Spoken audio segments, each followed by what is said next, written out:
Maayong buntag, mga higala. So welcome sa atong intro episode sa atong podcast nga Outlook o sa Binisaya pa panglantaw. Also means point of view or perspective. So atong personal nga opinion and experiences sa mga panghitabo sa kagahapon, karon ug sa umaabot.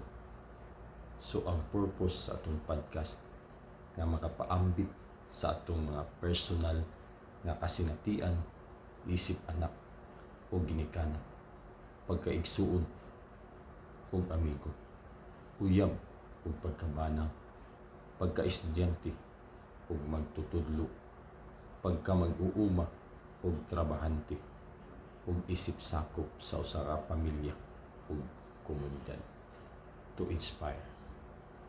Ug aron usab makakuha ta og mga pagtulun-an sa uban nga ganahan ug andam mo share sa ilang mga personal experiences, sa mga istorya sa atong mga inadlaw-adlaw nga pagpakigbisog sa pagpadayon sa pagpanginabuhi nga layo sa atong mga minahan, sa pagsakripisyo aron mahatagan ug maayong ugma ang atong tagsa-tagsa ka pamilya, sa pagsuway ug kalampusan sa kinabuhi ug labaw sa tanan, sa pag-ampo ug pagsalig sa atong Ginoo nga mao'y tinubdan sa tanan, to get inspired from them. So everyone is welcome to share. As Julius Caesar said, experience is the best teacher. This experience may be your own, my own, our own, or from others. Through experience, we never fail. Either we succeed or we learn something.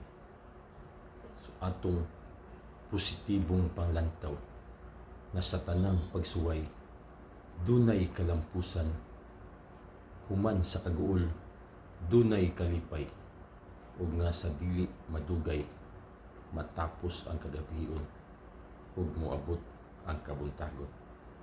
Again, thank you all for tuning in to our podcast, Outlook or Panglantaw Introduction. At tangi ang atong first episode, respeto sa ginikanan. God bless us.